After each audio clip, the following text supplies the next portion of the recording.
Vážení, vítejte na procházce českou historií. Lepšího průvodce byste nenašli. Jsem totiž český lev. Dnes začneme u lovců mamutů. Bylo to v době kamenné a ledové. Hrozná zima.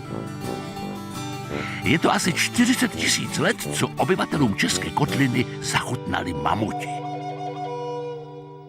Lov na mamuta vyžadoval především moderní výzbroj.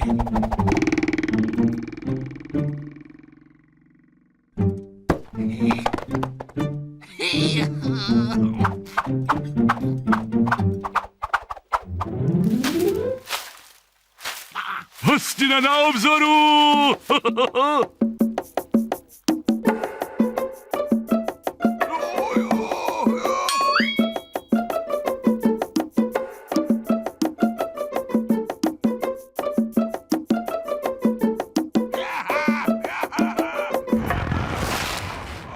Lov vyžadoval rovněž mimořádnou odvahu a skvělou organizaci.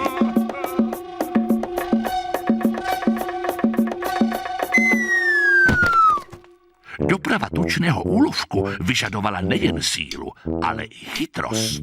Základem bylo táhnout mamuta vždy po srsti.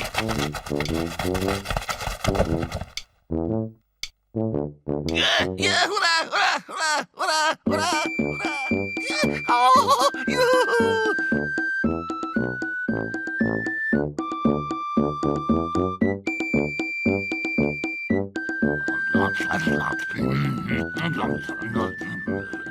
Kolik dáváte za zvoru, milostivá?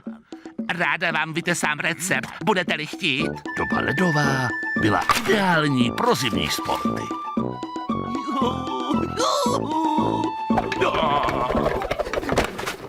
No, průkopníci to nikdy neměli lehké. Že se nestydíš, mamuta na tebe! Doba ledová ku podivu přála i umění. Ale umělec už tehdy nebyl za svého života doceněn.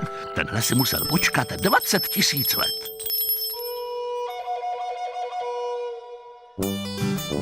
A tak žili, dokud doba ledová neskončila.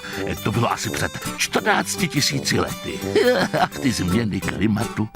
Ale o tom až příště.